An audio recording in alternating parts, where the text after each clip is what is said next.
Welcome in, everyone. We've got a really exciting deep dive lined up today. It's going to be a personal journey for all of us, delving into some truly ancient ideas. Yeah, we're going to be looking at the ancient mysteries. The ancient mysteries, those deep spiritual traditions from way back. And we're going to see how they might connect to modern Masonry. Exactly. So fascinating stuff. Yeah, and we're going to be really focusing on the work of Reverend C.H. Vail Okay. and specifically his lectures from 1909, where he really tries to understand the origins and the true nature of these ancient mystery traditions. Right. And what's really key is he's trying to trace how they might be linked to Freemasonry. So it's like Freemasonry is a caretaker of these old symbols, this deep well of wisdom, and that's what we're going to be uncovering. Yeah, yeah, Pull out those insights and really understand the deeper meanings behind all of this. absolutely. And we're talking about some really intriguing stuff. Yeah. The worldwide reach of these mysteries. We're going from Egypt, Persia to Greece, Yeah. even to the Druids. We're going to look at what initiation truly meant. Okay. And this really compelling idea that these traditions offered more than just moral lessons. They offered something much richer. Wow. Okay. Yeah. So lots to unpack.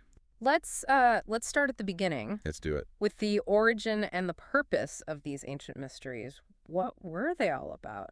Well, what's fascinating is, in ancient times, you had your public religious practices, right? Right. Or everyone was part of that. Yeah, the things that everyone did. But then alongside that, you had these inner circles, Okay. these more private paths to spiritual understanding. More exclusive, yeah. Yeah, these were the mysteries. So think of them as a more intense kind of spiritual journey. Yeah. And these weren't just like little isolated groups, right? No, not at all. Vail points out that these mysteries, these institutions, they were everywhere. Yeah, all across the ancient world. He lists quite a few. You have the Egyptian mysteries. Of course, yeah. Isis and Osiris, The Persian mysteries, the Mithraic mysteries, Greek mysteries. the Orphic, Bacchic, and later on the Eleusinian mysteries. It's amazing how many there were. He also mentions, the mysteries of Samothrace, the Chaldean mysteries, Yeah. the traditions in India, the Druidic practices, even the Gothic mysteries. Yeah, you get a sense of just how common this kind of deeper spiritual seeking really was in the ancient world. It was part of their world. Yeah, yeah. And Vail even quotes Albert Pike, the important figure in Freemasonry. Right. And Pike says that understanding these mysteries, it's key to understanding antiquity. Absolutely, yeah. They weren't just some side thing. They were central. Yeah, they were woven into the fabric of life back then. Now, if we look at the big picture, Vail talks about this idea of an occult philosophy. Right. And now, by occult, we don't mean like spooky stuff. We mean this kind of core, this hidden wisdom that informed everything, not just religions. Yeah, intellectual pursuits. Even how people understood the divine. And initially, this knowledge was said to be reserved for priests and kings. Yeah, kept within those circles. He even brings in a quote from Pike's Morals and Dogma. Yeah, where he says that all the old initiations, the mysteries of the Egyptians, of the Chaldeans, Okay. of the Greeks, the Chinese, and the Hindus, the Essenes and the Therapeutae, Yeah. were but steps in a ladder that led up to the Masonic mysteries. Wow, so a direct connection there. Yeah, and it gets even more interesting when you start talking about this first great occult hierarchy, way back in the earliest times. Like the very beginning. Yeah. And apparently this knowledge was initially taught openly. Really? It wasn't always hidden. Yeah. But as the story goes, well, some individuals, they misused this power. They became selfish. Okay. And that made it necessary to conceal it from those who weren't ready, who might abuse it. So protect it. Yeah, protect the knowledge.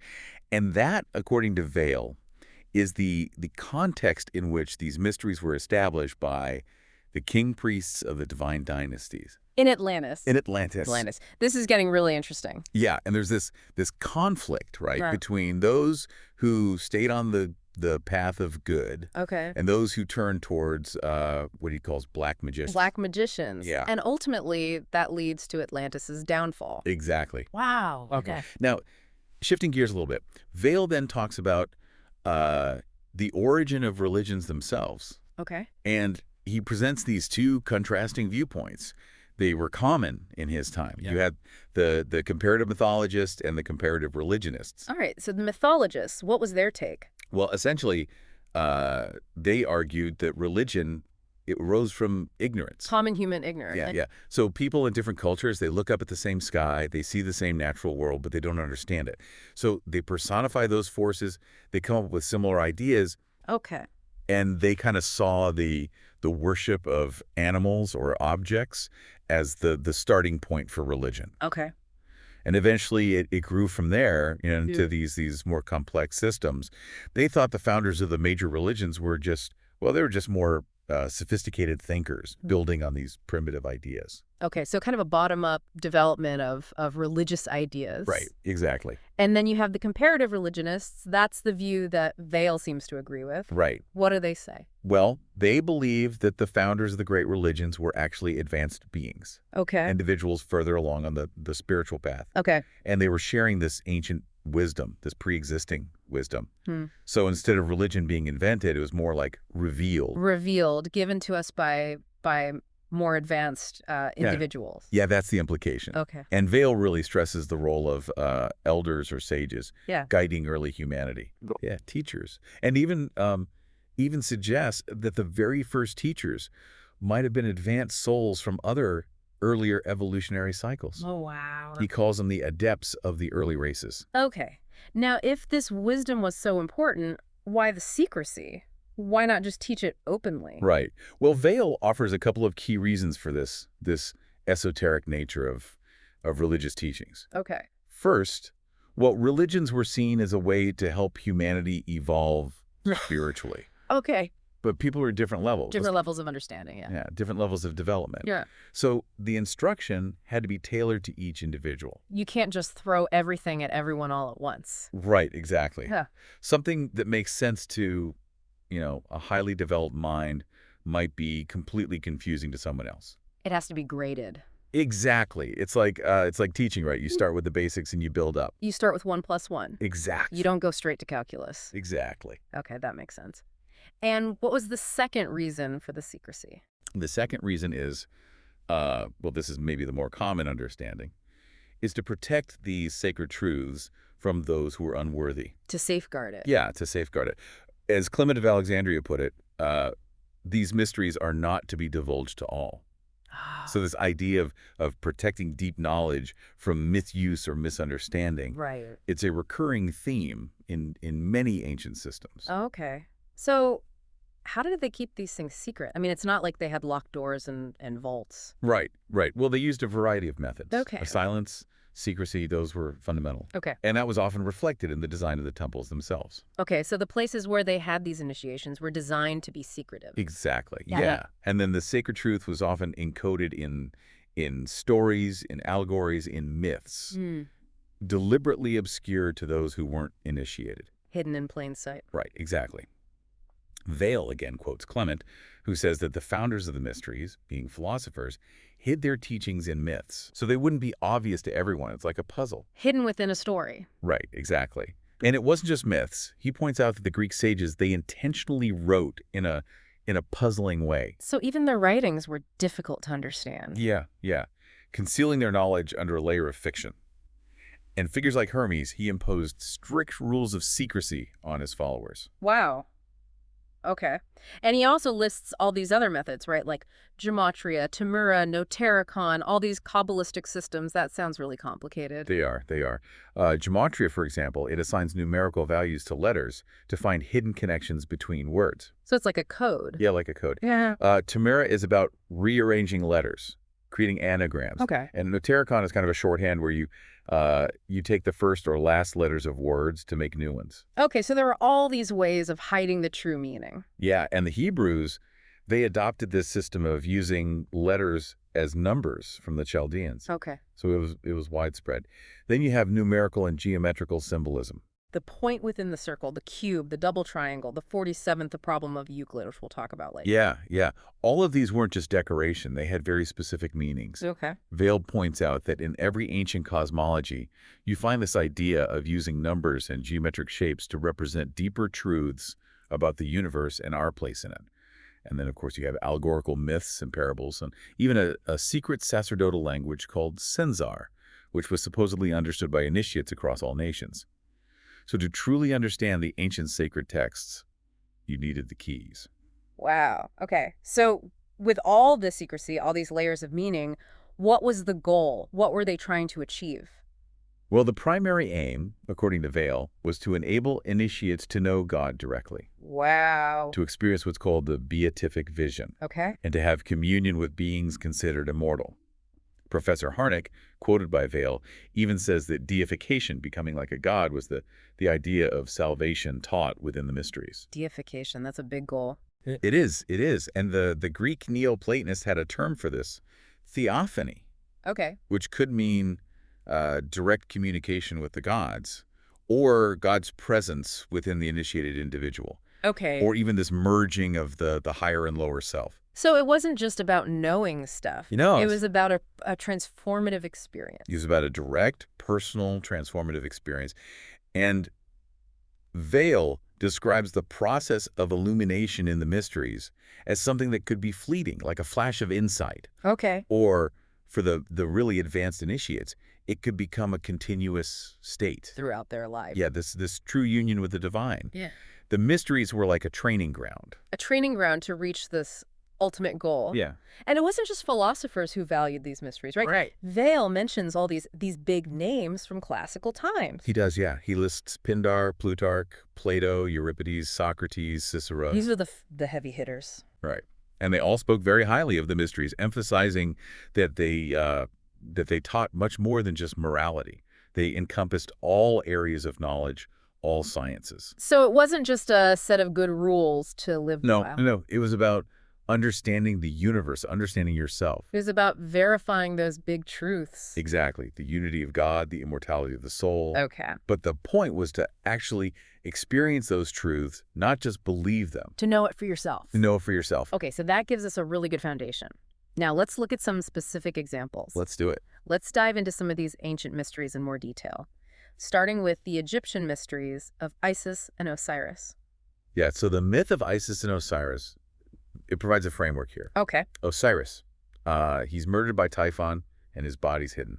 And Isis, she goes on this journey to find him and bring him back. Very powerful story. It is, yeah. And it's got many layers of meaning. Vail talks about the macrocosmic and the microcosmic interpretations. Can you break those down for us? Sure. So the macrocosmic level, that's like the big picture. Okay. It represents the workings of the cosmos, the intelligible and the sensible worlds, Okay. the grand scheme of things. But on the microcosmic level, it relates to the individual's spiritual journey, Okay. the process of initiation. So the individual's experience. Yeah, it's referred to as the Horus, or the Christ stage of human development. Mm. So the same story reflects both the universal and the personal. So it works on both levels. Okay, that makes sense. And Plutarch offers some insights into the robes worn by the initiates of Isis, right? Yeah, he does. He suggests that those robes symbolized the presence of the Logos. Logos. Yeah, that divine reason or principle of order in the universe. Okay. It was like saying, look, this person has undergone initiation. They have the Logos within them. Okay. It emphasizes that, there's more to it than meets the eye. Right. It's not just about wearing special clothes. It's about an inner transformation. And then we have this account from Epiphanius about a widespread mystic festival connected to this rite of resurrection. Yeah, this is really interesting. It sounds intense. It does, yeah. He describes a ceremony that lasts all night, lots of singing and music directed towards an idol. And then, when the rooster crows, they go down into an underground crypt. Okay. They bring up a wooden image. It's long naked on a litter and is marked with these gold cross symbols. They carry it around the inner temple 7 times with music and hymns. 7 times. Okay. And then they take it back underground. Okay. And the explanation given was that today, at this hour, the maiden, that is the virgin, gave birth to the eon. Okay. And this same ritual, with variations, was practiced in other cities as well. Okay. So it was widespread. Yeah. Now, Vail points out that Epiphanius, being an outsider, might have misunderstood some of what he saw. Right. But what's interesting is this connection between these festivals and the idea of resurrection, coming back from death. Yeah, yeah. Yeah. And you see the crowing of the cock, which later became associated with the story of Jesus, Right. and the cross symbol itself marked on the image. Okay. Vale suggests that this represents a return from the underworld, a symbolic rebirth. Okay. And while Epiphania saw it mainly as a cosmic event, Vale emphasizes its significance for the individual. The mystic birth, death, and resurrection. Right. It's a universal theme. Okay, so that's the Egyptian mysteries. Yeah. Vale then moves on to Leadbeater's description of the Egyptian initiations. Right. And they sound pretty intense. They do. He talks about the candidate wearing a white robe, Okay. and they undergo these formal tests of their psychic abilities. Okay. Like they have to read an inscription on a brazen shield, Okay. but the shield's presented to them with the blank side facing them. Oh, so they have to, like, see through it. Yeah. Yeah.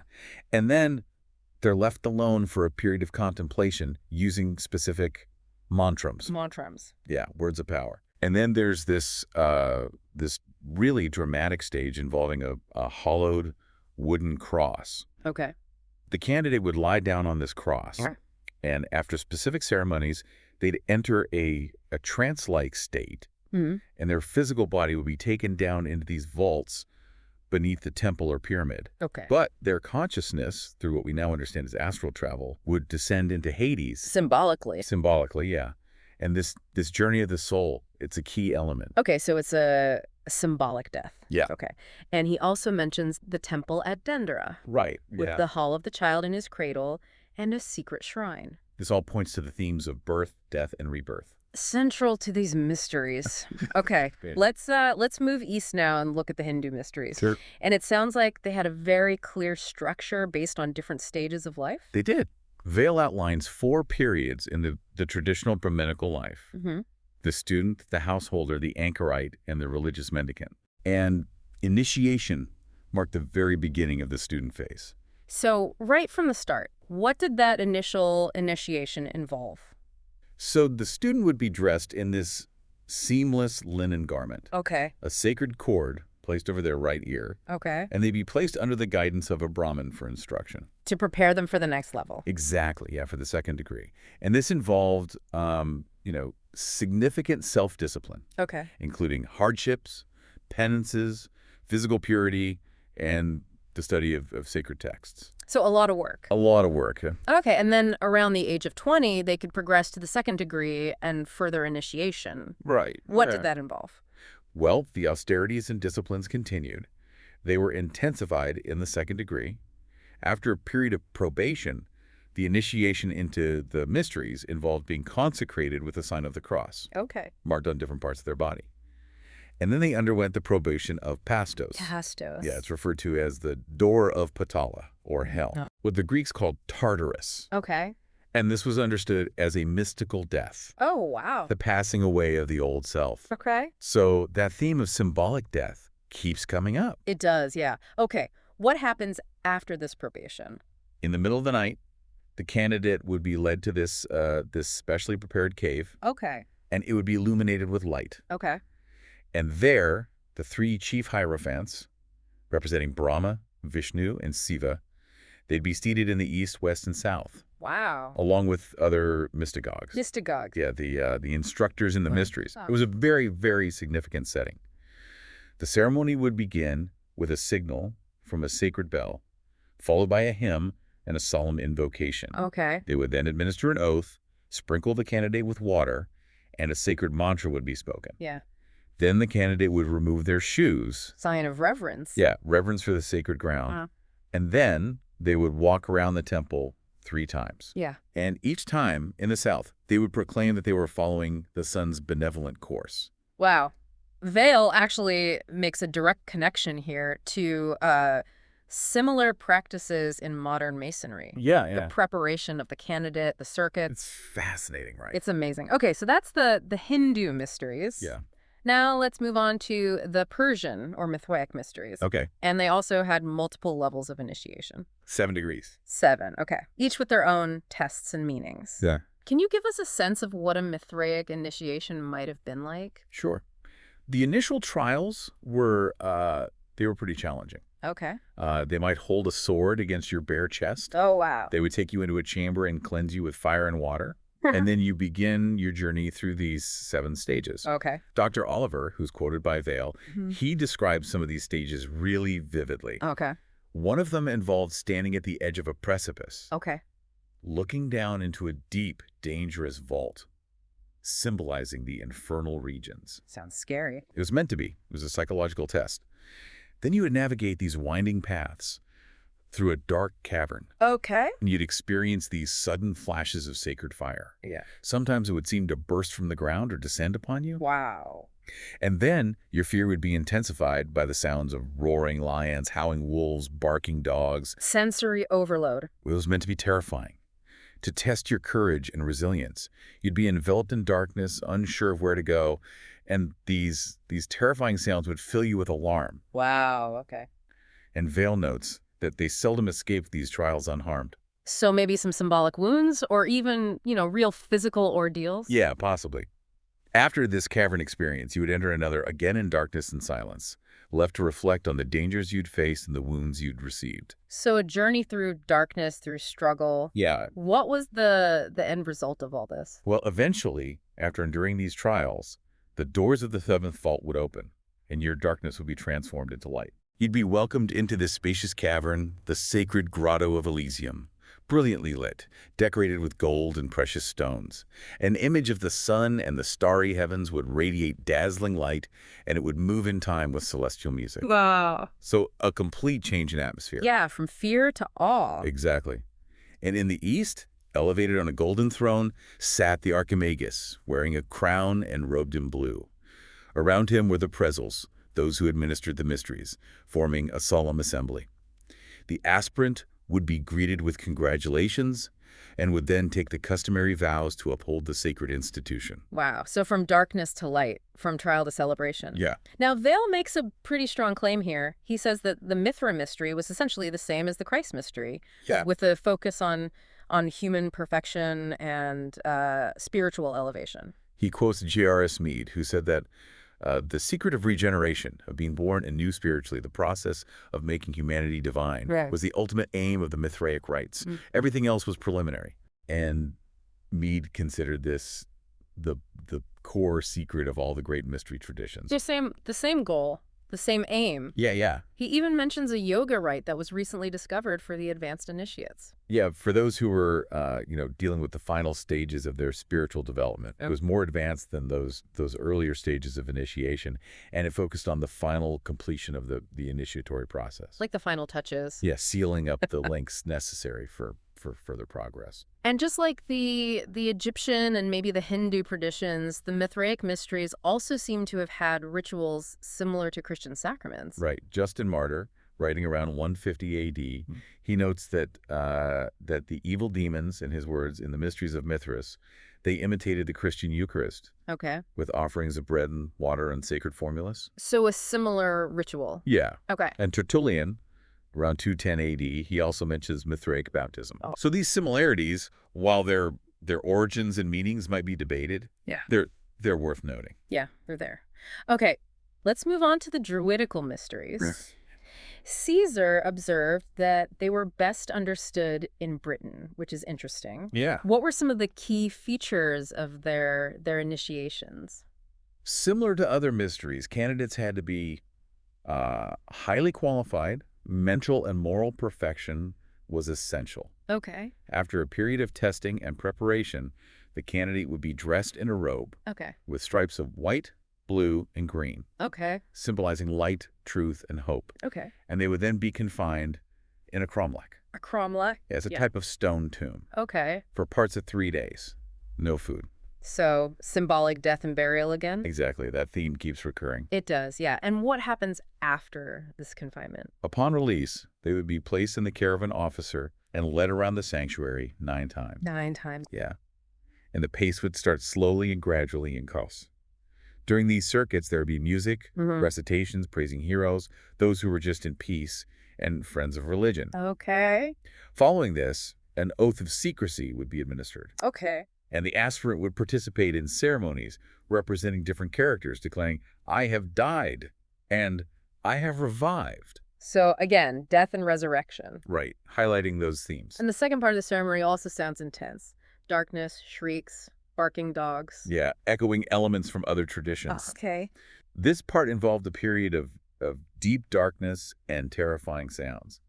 It was designed to test the aspirant's inner strength. And finally, they would emerge from the gloom into brilliant light and be presented to the archdruid for instruction. So, challenges, symbolic death, return to light and knowledge. Yeah, a consistent pattern. Okay, let's move on to the Gothic mysteries, which have a connection to this Scythian prince named Sedge. Right. These mysteries were introduced around the 1st century BC. They had 3 major festivals. One at the winter solstice, dedicated to Thor, another at the second new moon, dedicated to Free, and a third in the spring, dedicated to Odin. Okay.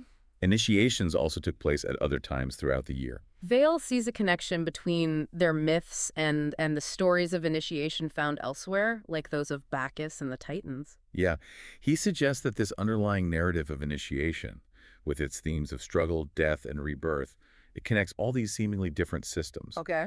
And the Gothic initiations, after a period of preparation, which involved fasting and sacrifice, they often involved the candidate being led barefoot into a sacred hall, Okay. and sometimes even being enclosed in a confined space for a part of the ceremony. Many temples had caves connected to them for these initiations, Okay. and in some instances, pyramids were erected over underground caverns for this purpose. Wow. Okay. So now let's go to Greece, to the Orphic, Bacchic, and Eleusinian mysteries. And purification by water seems to have been a big part of it. It was, yeah. Ritual purification was a common preliminary rite. Okay, so the candidate would be guided to a vestibule, dressed in sacred robes, and